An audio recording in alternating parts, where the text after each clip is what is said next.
नमस्कार दोस्तों, आज के इस वीडियो में मैं आप सभी लोगों से 12 जुलाई 2020 के जितने भी इम्पोर्टेंट करंट अफेयर्स के न्यूज़ होंगे उन सारे न्यूज़ को डिस्कस करूंगा। तो आइए शुरू करते हैं आज के पहले न्यूज़ के साथ।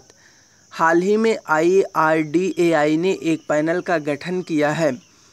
Insurance regulatory and development authority of India यानी कि IRDAI ने महामारी जोखिम पुल की व्यवहार्यता की जांच करने के लिए एक कार्य दल का गठन किया है।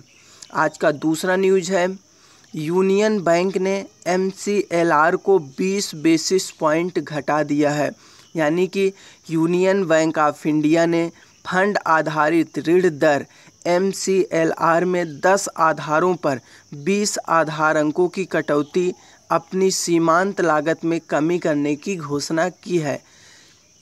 नई दरें 11 जुलाई 2020 से लागू होगी। दोस्तों, एक साल की संशोधित MCLR पहले की तुलना में 7.60% के मुकाबले 7.40% है।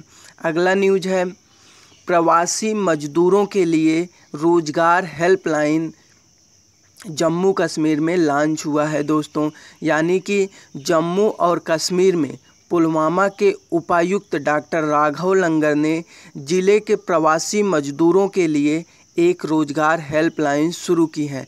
इस हेल्पलाइन का उद्देश्य है सम प्रधान क्षेत्रों में लोगों को रोजगार प्रदान करना है। अगला न्यूज़ है, उत्तर प्रदेश ने बड़े पैमाने पर स्वच्छता अभियान चलाया है।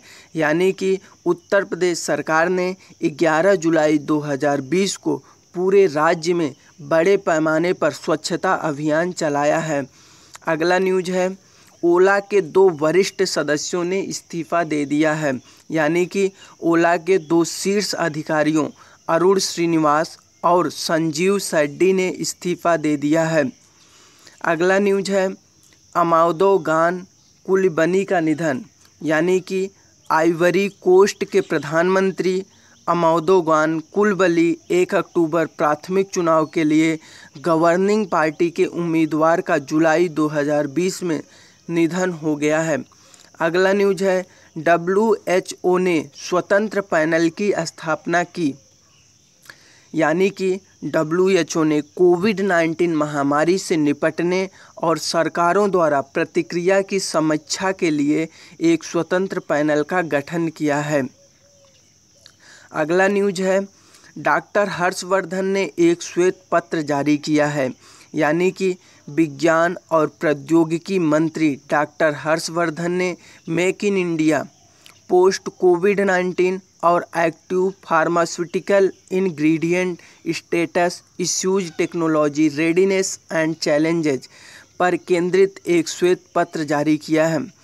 इसे प्रौद्योगिकी सूचना पूर्वानुमान और मूल्यांकन परिषद TIFAC द्वारा तैयार किया गया है। अगला न्यूज़ है, सरकार ने ASEEM पोर्टल लॉन्च किया है। यानी कि केंद्रीय कौशल विकास और उद्यमिता मंत्रालय ने आत्मनिर्भर skilled employer mapping ASEEM portal launch किया है। यह कुशल लोगों को अस्थायी आजीविका के अवसर खोजने में मदद करेगा। यह पोर्टल क्षेत्रों और स्थानीय उद्योगों की मांगों के आधार पर श्रमिकों के विवरणों को मैप करेगा और पूरे सेक्टर में कुशल कर्मचारियों की मांग की आपूर्ति करेगा। अगला न्यूज़ है, जनजातीय कार्य मंत्रालय फेसबुक ने वेबिनार की मेज़बानी की। यानी कि जनजातीय मामलों के मंत्रालय ने 10 जुलाई 2020 को नई दिल्ली में फेसबुक इंडिया के साथ एक वेबिनार की मेज़बानी की। यह अनुसूचित जनजाति ST निर्वाचन क्षेत्र से संसद सदस्यों के गोइंग ऑनलाइन एज लीडर्स यानी कि गोल परियोजना के रूप में चल रहा था। अगला न्यूज़ है, कंजैंग डी थोंगडोक ने दादा साहब फाल्के पुरस्कार जीता। यानी कि फिल्म निर्माता केजंग डी थोंगडोक ने प्रतिष्ठित दादा साहब फाल्के पुरस्कार 2020 प्राप्त किया है। थोंगडोक की लघु वृत्त चित्र ची लूपो कृत्रिम रूप से शहद के शिकार के रिवाजों का वर्णन करती है जो सेर्टू कपेन समुदाय में प्रचलित है, जिसमें ची का अर्थ है शहद और लूपो का अर्थ है शिकारी। अगला न्यूज है कार्तिक कृष्णमूर्ति कोलाबेरा के नए सीईओ बने हैं, यानी कि वैश्विक प्रौद्योगिकी प्रतिभा समाधान प्रदाता कोलाबेरा ने अपने नए सीईओ कार्तिक कृष्णमूर्ति की नियुक्ति की घोषणा की है। पहले कार्तिक कॉग्निजेंट में एसवीपी और ग्लोबल मार्केट्स लीडर थे और उनकी कार्यकारी नेतृत्व टीम के सदस्य थे। अगला न्यूज है विश्व जनसंख्या दिवस अभी हाल ही में 11 जुलाई को मनाया गया था, यानी कि विश्व जनसंख्या के बढ़ते मुद्दों के बारे में जागरूकता फैलाने और बढ़ाने के लिए प्रत्येक वर्ष 11 जुलाई को विश्व जनसंख्या दिवस मनाया जाता है। इस दिन का आविष्कार संयुक्त राष्ट्र विकास कार्यक्रम की गवर्निंग काउंसिल ने 1989 में किया था। वर्ष 2020 का विषय महामारी के बीच महिलाओं और लड़कियों के स्वास्थ्य और अधिकारों की रक्षा कैसे करें।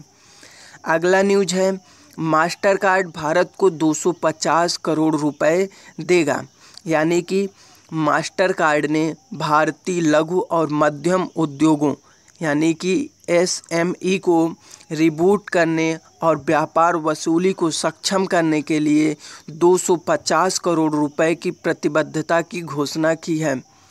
अगला न्यूज है ऑस्ट्रेलिया ने हांगकांग की संधि को निलंबित कर दिया है, यानी कि चीन द्वारा लगाए गए एक नए राष्ट्रीय सुरक्षा कानून को लेकर आशंकाओं के जवाब में ऑस्ट्रेलिया ने हांगकांग के साथ अपनी प्रत्यर्पण संधि को निलंबित कर दिया है। नए कानून ने हांगकांग के अपने मूल कानून और बीजिंग क्षेत्र की वर्तमान स्वायत्तता को कम कर दिया है।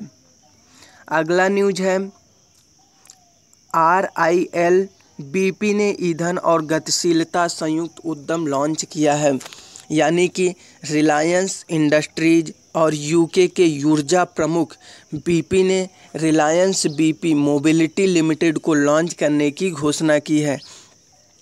यह ईंधन और गतिशीलता संयुक्त उद्यम है। अगला न्यूज है राजकिरण राय को 2 साल का विस्तार मिला है यूनियन बैंक के द्वारा, यानी कि भारत सरकार ने यूनियन बैंक ऑफ इंडिया के MD और CEO राजकिरण राय को बैंक के चल रहे विलय की कवायद के बीच 2 साल के विस्तार की अनुमति दे दी गई है। अगला न्यूज है मुश्ताक अहमद ने हॉकी इंडिया अध्यक्ष से इस्तीफा दे दिया है अभी हाल ही में, यानी कि हॉकी इंडिया ने मुश्ताक अहमद के त्यागपत्र देने के बाद इमरजेंट एग्जीक्यूटिव बोर्ड की बैठक में ज्ञानेंद्रो निम्बोम्बम को कार्यवाहक अध्यक्ष नामित किया। अगला न्यूज है मिजोरम में किसानों के लिए मोबाइल ऐप लॉन्च किया गया है, यानी कि मिजोरम सरकार ने किसानों को कृषि संबंधी नवीनतम जानकारी देने के लिए एक मोबाइल एप्लीकेशन लॉन्च किया है। राज्य सरकार किसानों की कठिनाइयों का सामना करने के लिए बड़े पैमानों पर प्रयास कर रही है जो तालाबंदी से प्रभावित हुए हैं।